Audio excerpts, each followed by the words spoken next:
नमस्कार, मैं हूं नीरज शर्मा। दोस्तों, पिछले 5 साल में आपने कुल्लू में क्या देखा? सरवरी नदी के किनारे कूड़े का ढेर, मणिकरण से लेकर सैंज बंजार तक बदहाल और टूटी सड़कें, या वो घंटे जो हमने ट्रैफिक जाम में बिताए और हमने देखा युवाओं की रगों में फैलता नशे का जहर। तब कोई आम जनता की आवाज़ सुनने वाला नहीं था, लेकिन आज माहौल बदल गया है। आज कुल्लू के हर गली, हर गांव में, हर नए होर्डिंग पर आपको विकास और समाधान दिखेगा। क्यों? क्योंकि पंचायत और नगर निगम चुनाव जो आ गए हैं।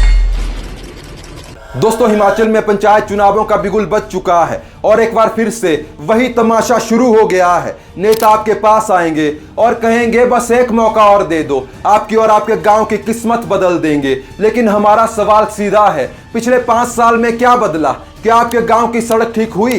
क्या आपकी पंचायत के प्रधान ने आपको किसी भी ग्राम पंचायत योजना के बारे में बताया? क्या कुल्लू के किसी भी पार्षद ने सरवरी नदी के किनारे बने डंपिंग साइट के बारे में बात की? और क्या किसी भी जिला परिषद ने पंचायतों को नशा मुक्त करने की बात की, जिसके लिए पिछली बार आपने उन्हें वोट दिए थे? या फिर ऐसे नेताओं की सिर्फ गाड़ियां और घर बड़े हुए? दोस्तों, आज के इस वीडियो में बात होगी आपके हक की, आपकी पंचायत की और आपके गांव की, और उस राजनीति की जो आपके विकास को लगातार खा रही है।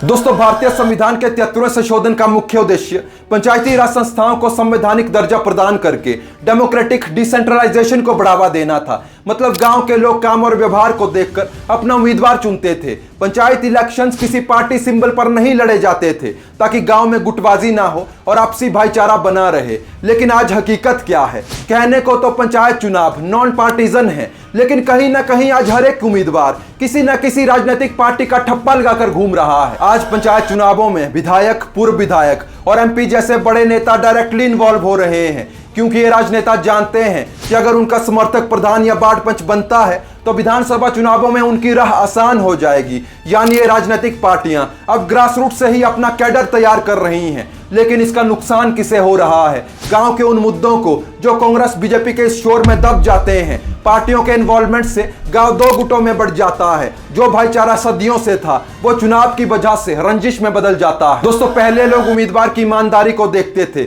उसका काम देखते थे, उसका विजन देखते थे। लेकिन आज राजनीतिक दलों को, रैलियों में बड़े नेताओं को और खर्चे को देखा जा रहा है। जब चुनाव पार्टी के नाम पर लड़ा जाता है तो प्रधान, वार्ड पंच या जिला परिषद का ध्यान विकास से ज्यादा अपनी पार्टी को खुश करने में लग जाता है। और ये बड़े नेता तो चाहते ही ये हैं कि उनके समर्थित लोग ही चुनाव जीतें, ताकि आने वाले समय में उनका वोट बैंक सुरक्षित रहे। दोस्तों, पंचायत लोकतंत्र की पहली सीढ़ी है और अगर यह सीढ़ी ही राजनीति के दबाव में झुक गई तो ऊपर का ढांचा कभी मजबूत नहीं होगा।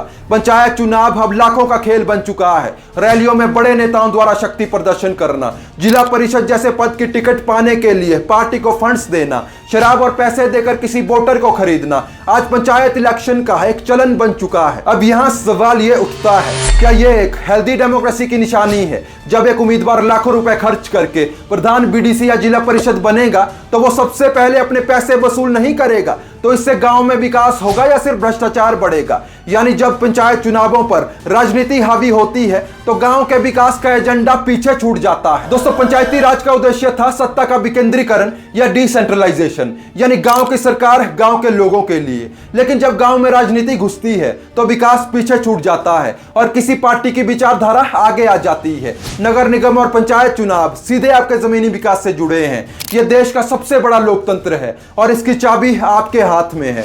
अगर आज आपने सही इंसान को नहीं चुना तो अगले 5 साल तक सोशल मीडिया पर रोने का और किसी पार्टी को गलत कहने का आपको कोई हक नहीं है। दोस्तों, आज हिमाचल के अधिकतर पंचायतों में विकास सिर्फ कागजों पर चमक रहा है, लेकिन ग्राउंड रियलिटी क्या है? आज गांव का एक प्रधान गांव की टूटी सड़कों की समस्या को लेकर एक विधायक के पास नहीं जा पाता। एक जिला परिषद अपनी पंचायतों को नशा मुक्त करने में असफल रहता है। जो सड़कें 5 साल पहले टूटी थी वो आज भी वैसी ही हैं। दोस्तों, आज भी हिमाचल के कई गांव ऐसे हैं कि अगर गांव में कोई बीमार हो जाए तो मरीज को पालकी में उठाकर मुख्य सड़क तक लाना पड़ता है। क्या यही है आदर्श पंचायत जिसका हमें सपना दिखाया गया था? और बजट कहां जाता है? आखिर पंचायतों को मिलने वाला पैसा किसकी जेब में जाता है? इन चुनावों में बात किस पर होनी चाहिए? इन चुनावों में बात होनी चाहिए हमारे पर्यावरण पर। आज हमारी पवित्र नदियों के किनारे कचरे के ढेर लगे हैं। हमारे विधायक और नगर परिषद के पास सॉलिड वेस्ट मैनेजमेंट का कोई ठोस प्लान क्यों नहीं है? आज बात होनी चाहिए हिमाचल के युवाओं पर। आज हिमाचल के लगभग हर एक गांव में सिंथेटिक ड्रग्स और नशे का जाल फैलता जा रहा है।